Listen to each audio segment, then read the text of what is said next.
परसुआजन college में एक दिन समाप्त होता है, सबको पता है, लेकिन फिर भी हम ऐसे जीते हैं जैसे मानो अभी कुछ भी हमारा समाप्त नहीं हुआ।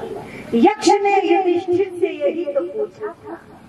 बहुत बहुत धन्यवाद बाबूजी, 100 रुपए देकर के सम्मान करते हैं।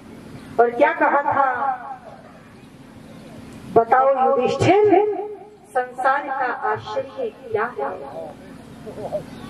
तो युधिष्ठिर ने कहा था, यक्षाचार्य, संसार का आश्चर्य है मृत्यु। सब जानते हैं कि जन्म लिया है तो मरना भी पड़ेगा, लेकिन इसको मानते नहीं। और देखो, जिन्होंने माना है उनके जीवन को उठा करके पढ़ना। आपने एक नाम सुना होगा, वो नाम क्या है? लाल बहादुर शास्त्री जी का नाम सुना होगा। लाल बहादुर शास्त्री जी का जीवन जरा देखिए, ऐसे जिया था जीवन। वो जानते थे कि आज जो समय बीत गया है वो पुनः आने वाला नहीं। एक बार उनके पास एक मित्र पहुंचे और मित्र ने कहा, मित्र, शास्त्री जी 100 रुपए की आवश्यकता है। उस समय 100 रुपए छोटी कीमत नहीं होती थी, नहीं थे शास्त्री जी के पास। हाथ जोड़ करके कहा, क्षमा चाहता हूँ, आपकी सहायता नहीं कर सकता। जैसे ही निकला घर से, पत्नी ने पीछे से आवाज दी शास्त्री जी को, अपने पति को कहा, सुनिए, आपका मित्र बड़ी आशा विश्वास के साथ में आपके समीप आया, उसकी सहायता कीजिए। शास्त्री जी ने पत्नी से कहा, सहायता तो करना चाहता हूँ पर असमर्थ हूँ, नहीं कर सकता। क्यों? मेरे मित्र चाहते हैं 100 रुपए और मेरे पास नहीं। तो शास्त्री जी की पत्नी ने कहा, बुलाओ अपने मित्र को, मेरे पास 100 रुपए हैं, मैं आपको दे दूं। आप जानते हो, महिलाओं में एक विशेष गुण होता है बहनों, वो कहीं ना जोड़ तोड़ करके कहीं से रख लेती है। बात तो अच्छी है, पर जैसे आज शास्त्री जी की पत्नी ने पति का वहां पर सम्मान बढ़ाया, मान बढ़ाया, तो बोलो, इस विशेषता का परिचय हमें भी मान सम्मान बढ़ाने में देना चाहिए या नहीं देना चाहिए? ऐसे नहीं कि जब समय पड़े, मुसीबत पड़े पति पर, तो बोले पीछे कदम खींच जाए, बोले हमारे पास कुछ नहीं है। और फिर जब नोटबंदी हो जाए, फिर बोले 40,000 रुपए पड़े हैं, बदलवा दो। मैं निवेदन करता हूँ आपके समक्ष, वो ऐसी पत्नी नहीं, उनका नाम था ललिता शास्त्री जी। 5-5 रुपए के सिक्कों के रूप में इकट्ठे किए हुए 100 रुपए लाकर के पति को देती है। शास्त्री जी ने अपने मित्र को दिए, और जब मित्र चला गया तब शास्त्री जी ने अपनी पत्नी से पूछा, देवी, तुम तो बाहर काम करने नहीं जाती, फिर आपके पास ये धन कहाँ से आया? इस बात को ध्यान से सुनना। ललिता शास्त्री जी कहती है, सरकार आपको तनख्वाह देती है 55 रुपए, और मैं 50 रुपए में घर का खर्च चलाती हूँ, और 5 रुपए प्रत्येक महीने बचा करके किसी मुसीबत में आने के काम आने के लिए एकत्रित करती हूँ। ये वहां से पैसे इकट्ठा हुए थे, और देखो आज काम भी आ गए। ये पत्नी का समर्पण पर कमाल हो गया। शास्त्री जी अगले दिन सरकारी दफ्तर में पहुंचे। सुन लेना, जो चाहते हैं ना देश बदलना चाहिए, ऐसे थोड़े ही बदलता है। दफ्तर में जाकर के शास्त्री जी ने चिट्ठी लिखी भारत सरकार को, और चिट्ठी में लिखा, मैं भारत सरकार से निवेदन करता हूँ, प्रार्थना करता हूँ मेरे घर का खर्चा 50 रुपए में चल जाता है, मेरी तनख्वाह से 5 रुपए काट लीजिए और वो 5 रुपए बोलो राष्ट्र के निर्माण में और उत्थान में लगा दीजिए। ये थे वो लोग जिन्होंने जाना है ईश्वर को और माना है मृत्यु को। और आज हमारी क्या स्थिति है? हड़ताल पर बैठे हैं लोग। हमने पूछा क्या हो गया? बोले तनख्वाह कम है। क्यों? क्या करे, मिलती नहीं। और निवेदन कर दूं आपके समक्ष, लोग कहते हुए सुने हैं मैंने, ध्यान से सुनना ये बात। अगर व्यक्तिगत घटित हो जाए तो कोई बुरा मत मानना। लोग कहते हैं कि संसार में सबसे कंजूस यदि कोई होते हैं तो अध्यापक होते हैं। ऐसा बड़े बुजुर्ग हमसे कहते रहते हैं। हमने पूछा क्यों भाई साहब? बोले इनकी ऊपर से कमाई नहीं होती। ऐसा ही है क्या? बोले इसलिए कंजूस होते हैं। पर मैं निवेदन कर दूं, ऐसा बिल्कुल नहीं होना चाहिए। ऊपर की कमाई मैंने कल भी कहा था, हमारी पुरुषार्थ के बल पर हमें जब तनख्वाह मिल रही है, हमें उसमें संतुष्टि क्यों नहीं होती? ये ऊपर नीचे देखने की आवश्यकता किनको पड़ती है? बोलो जिनको ईश्वर की सत्ता में विश्वास नहीं। इसीलिए मैं निवेदन कर दूं, आज हम दुखी, हम दुखों के कारण भटकते तो हैं, चाहते तो हैं देश बदले, राष्ट्र बदले, हमने प्रधानमंत्री बदले, मुख्यमंत्री बदले, सब कुछ बदला, लेकिन दुनिया के लोगों कभी अपने आप को बोल दो नहीं बदला। अगर अपने आप को बदल लिया होता तो कुछ भी बदलने की आवश्यकता नहीं पड़ती। बहुत सारे तथ्य ऐसे निकल करके आते हैं। आज लोग मजबूरी का फायदा उठाते हैं। बसों की हड़ताल हो जाए ना तो रिक्शे वाला भी 20 रुपए की जगह 200 रुपए मांगता है ना? पता चल जाए ना आज कोई सामने बैठा है ये मजबूर है तो लोगों के रेट बढ़ जाते हैं। अरे एक तरफ तो कोरोना जैसी महामारी देश को खाई जा रही थी और दूसरी तरफ डॉक्टर और एम्बुलेंस के किराए बढ़ते जा रहे थे। क्यों? आज मनुष्य ही मनुष्य को खाने में व्यस्त है। इसीलिए लिखा आदमी ही आदमी को छल रहा है। अरे मुद्दतों से यह कर्म चल रहा है। रोज हो रहे हैं चौराहों पर सीता के हरण, जबकि प्रतिवर्ष मेरे देश में रावण चल रहा है। और इसीलिए लिखा, बस आइए कुछ पंक्ति आपके समक्ष रखते हुए चलूं। क्या कहा? हे त्याग भाव से काम करे, ये रहा किसी में दम होना।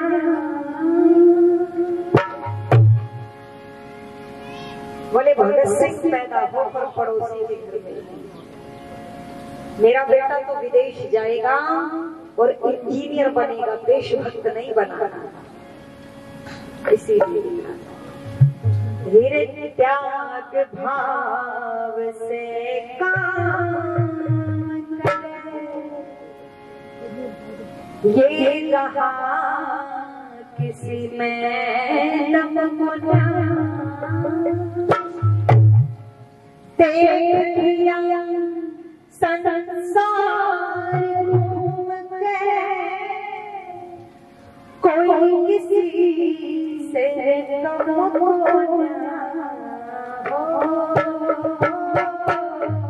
त्याग भाव से काम करे, रहा किसी में दम होना। तेरिया संसार घूम के कोई किसी से कम होना। त्याग भाव से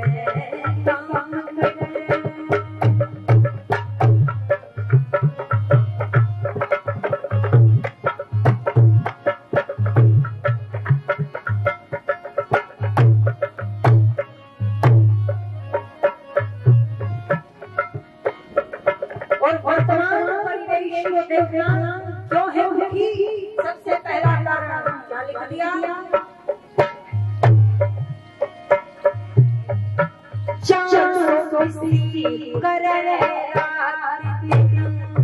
सबसे छोड़ दिया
भविष्य बताने वालों ने ये नहीं बताया कि कोरोना आने वाला है, कुछ उपाय। धन्यवाद बाबूजी का 100 रुपए देकर के सम्मान कर रहे हैं। भविष्य देखने वालों ने 2016 में ये भी नहीं बताया था कि 8 नवंबर को नोटबंदी होगी, पहले ही पैसे निकाल करके रख लो खुले घर पे। अरे भविष्य देखने वालों ने ये भी नहीं बताया कि पुलवामा में नौजवानों पर अटैक होगा, आतंकवादियों का, उस दिन को सफर ना करेंगे। क्यों नौजवानों बताना चाहिए था या नहीं बताना चाहिए? या तो वो कह दे कि हम धन कमाने के लिए झूठ बोलते हैं, या फिर अगर उनकी बातें सत्य है तो फिर जब राष्ट्र पर विपत्ति आती है तो क्यों नहीं बताते? उनके ऊपर राष्ट्रद्रोह का मुकदमा होना चाहिए, करना चाहिए या नहीं करना चाहिए? इसीलिए लिखा है क्या,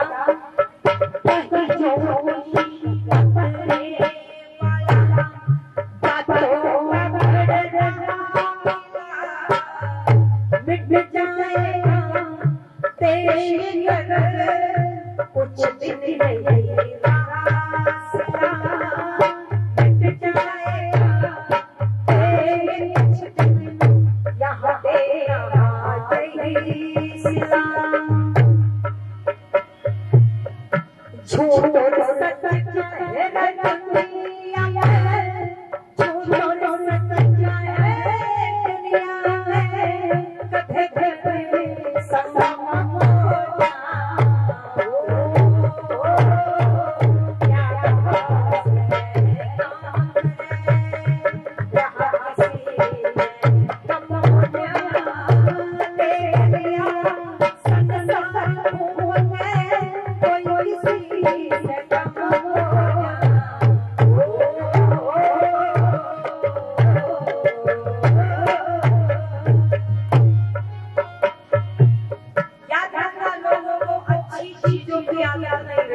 दूध वाले को दूध देने के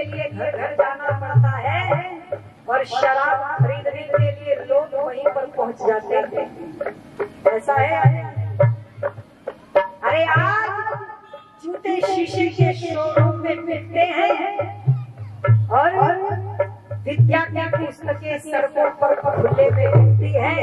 इसका अर्थ है लोगों को जूतों की जरूरत है, विद्या की नहीं।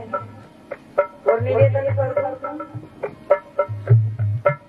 आर्य समाज का सत्संग प्रधान जी मंत्री जी घर घर जाकर के आओ आओ आ जाओ, यजमान बन जाओ। बोले कुछ देना पड़ेगा? बिल्कुल नहीं, कुछ भी खर्च नहीं होगा।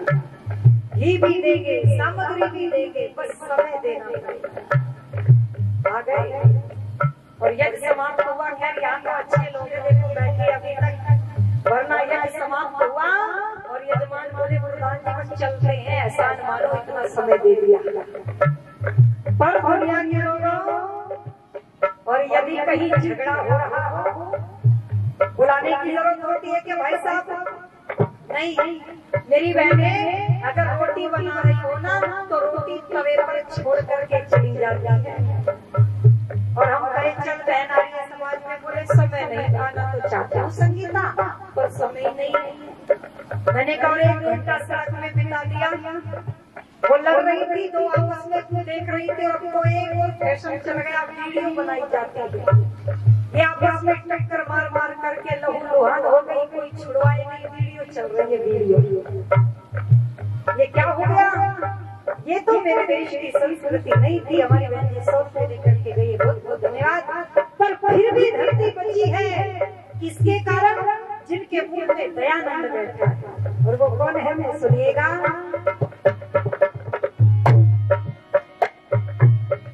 लाखों में तो चांद बचे हैं, पर रिश्वत खोरी कहना है रक्षक लेकिन कराते हैं चोरी। कहना है रक्षक लेकिन कराते हैं। दिन तो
आप 100 रुपए देकर के सम्मान करते हैं। आप बताइए समय हो गया? हाँ जी समय हो गया। अतिक्रमण नहीं करेंगे और भी विद्वान है, और ज्यादा खाया हुआ सही नहीं होता। कम खाए लंबे जिएंगे, है ना। जो सुना है बस उसी को धारण करते हुए चले, और इतना सब कुछ भी ना कर पाए तो एक बात को भी धारण करे किसी भी विद्वान की, क्योंकि अपनी नहीं है, वैदिक सिद्धांतों पर आधारित है। तो अपना भी भला होगा, राष्ट्र का भी भला होगा। आप सबके बीच में उपस्थित हुई हूँ, पहली बार अवसर मिला। 3 वर्ष से लगातार कार्यक्रम पीछे हटता चला जाता था, कभी कोरोना की वजह से